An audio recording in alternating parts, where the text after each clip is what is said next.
안녕하세요. 파랑새 TV입니다. 여러분, 상가 투자 상당히 어렵죠? 상가를 투자하실 때 짚어봐야 될 부분들이 너무 많다 보니 어디서부터 어떻게 접근해야 될지 막막한 것이 현실입니다. 하지만 상가 투자는 그렇게 어려운 것이 아닙니다. 수많은 항목 중에서 꼭 짚어봐야 될 부분 몇 가지만 짚어보면 되는 것입니다. 그런데 여러분은 왜 어려운 것일까요? 대부분은 전혀 필요치 않은 것에도 관심을 가지고 신경을 쓰다 보니 너무 어렵고 힘든 것입니다. 상가 투자 방법과 그 노하우는 저번 동영상에 한번 올린 적이 있습니다. 그래서 이 동영상으로 참고를 하시고 오늘은 상가를 바라보는 시각과 그 관점에 대해서 알아보도록 하겠습니다. 여러분, 상가를 구매하실 때 어떤 시각으로 접근하느냐에 따라서 많은 차이가 있습니다. 대부분 사람들은 상가를 구매할 때 영원히 내 것이라고 생각하는 경향이 있습니다. 그렇기 때문에 아무 상관없는 사소한 것까지 신경을 쓰게 되고 그러다 보니 결정을 못 내리는 것입니다. 세상에는 내가 영원히 소유할 만큼의 좋은 상가는 없습니다. 만약 그런 상가가 있다면 그 금액이 너무 비싸기 때문에 여러분들이 손대시기가 어려우실 겁니다. 오늘은 상가를 바라보는 그 시각과 관점에 대해서 이야기하는데요. 그 관점으로는 한 7가지 정도로 분류를 해봤습니다. 오늘 이 영상을 끝까지 보시면 많은 도움이 되실 겁니다. 첫 번째, 주관적인 시각을 버리라입니다. 본인의 주관적인 상식이나 또는 그 왜곡된 생각이 갇히면 상권을 보는 시각이 차단이 됩니다.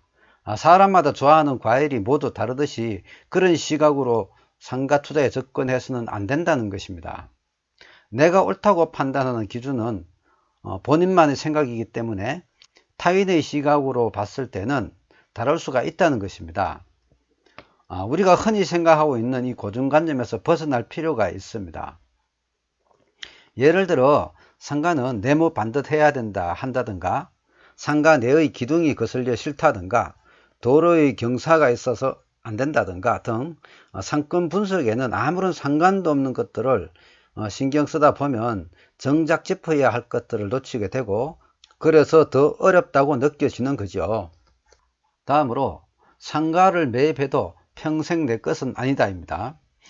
대부분의 사람들은 상가를 구매하면서 평생 내 것이라 생각하는 경향이 있습니다. 그런데 상가나 어떤 수익형 부동산을 구매한다면 여러분들은 그 물건을 잠시 이용하는 것 뿐입니다. 그 와중에 본인이 원하는 수익을 창출을 하고 몇 년 후에 되팔았을 때 그 시세 차익을 보는 거죠. 그래서 부동산의 회전율을 5년으로 생각하시고 차후 더 좋은 물건으로 갈아타는 것입니다. 그래야 시세 차익도 챙기고 좀 더 큰 수익을 기대할 수 있습니다. 그런데 평생 소유할 듯이 완벽한 상가를 구하려니 당연히 그런 상가는 없는 것입니다. 입지가 좋으면 가격이 비싸듯이 장단점은 항상 있지요. 특히 상가는 월세 수익도 중요하지만 차후 매도 시 시세 차익은 그동안 받았던 월세 합산보다 더 큰 것이 특징입니다. 그래서 상가 구매 시 공실 없는 입지를 고르는 이유가 여기에 있는 것입니다. 강남 같은 경우는 수익률이 1에서 2%만 돼도 투자를 하고, 어떤 경우는 수익률이 0%가 되는 물건도 거래가 다반사로 이루어집니다. 이것은 월수익보다는 시세 차익이 훨씬 큰 것을 알고 또 그것을 노리기 때문입니다. 부동산은 언젠가는 매도를 해야 하기 때문에 상가 구매 시 내 기준이 아니라 좀 더 객관적인 기준으로 접근하셔야 매도하기가 편합니다. 상가뿐만 아니라 하물며 집을 살 때도 살기 좋은 집보다는 팔기 좋은 집을 사라는 옛말이 있습니다. 이 이야기 또한 객관적인 시각을 중시하라는 이야기죠.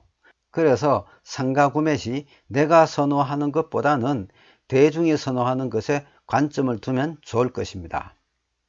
다음으로 상가 구매는 주위 여건과 환경을 구매하는 것이다 입니다. 상가는 다른 물건과 달라서 내가 구매하는 면적보다는 주위 여건과 입지를 구매한다고 생각하셔야 실수가 없다고 저번 영상에 올린 적이 있습니다. 내가 구매하는 점포의 크기와 모양, 평당가, 전용률 등 이런 것도 중요하지만 이보다 더 관심을 가져야 할 것이 주위 여건과 환경입니다. 상가는 외부로부터 손님을 맞이하는 업소이기 때문에 유동인구나 상주인구의 분포도 상가와 도보동선으로 연결되는 접근성 등을 더 중시 봐야 할 것입니다. 제가 상가투자 고객과 단연간 상담을 하다 보니 상가투자를 아파트 투자와 같은 개념으로 보는 고객이 의외로 많았습니다. 이 점 참고하셔야 할 것입니다.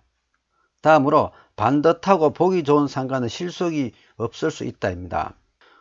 요즘 분양하는 상가들을 보면은 금액이 너무 비싸서 임대를 맞추기가 쉽지가 않은 것이 현실입니다. 누가 봐도 괜찮은 상가는 가격이 다른 상가에 비해 더 비쌀 수밖에 없습니다. 상가 가격이 비싸면 임대료를 더 많이 받아야 수익률을 맞출 수 있고, 그러기에 임대를 맞추기가 그만큼 어렵습니다. 또 임대를 맞춘다 하더라도 임차인이 월세를 내기 급급하다면 영업을 포기하고 공실이 될 확률도 그만큼 높아지는 것입니다. 무조건 좋은 상가만을 고집할 것이 아니라 상가의 금액이 적정선의 임대료가 가능한지를 파악하는 것이 더 중요합니다. 다음으로 상가의 최우선 조건은 임대 유무입니다. 상가의 첫째 조건은 몫이라고들 하지요. 상가 구매 시 좋은 입지와 환경을 찾는 궁극적인 목적은 공실 없이 운영을 잘할 수 있는 것을 기대하기 때문입니다. 그래서 유동인구가 많은 곳, 노출이 잘 되는 곳, 고객의 접근성이 좋은 곳, 교통이 좋은 곳 등을 선호합니다. 수익형 부동산에서 임대 여부는 결정적인 관건이며 이 조건은 다른 어떤 조건보다 우선시 되어야 한다고 봅니다. 아무리 좋은 입지의 상가라도 임대료가 비싸서 공실이 생긴다면 좋은 조건의 상가가 아닐 것입니다.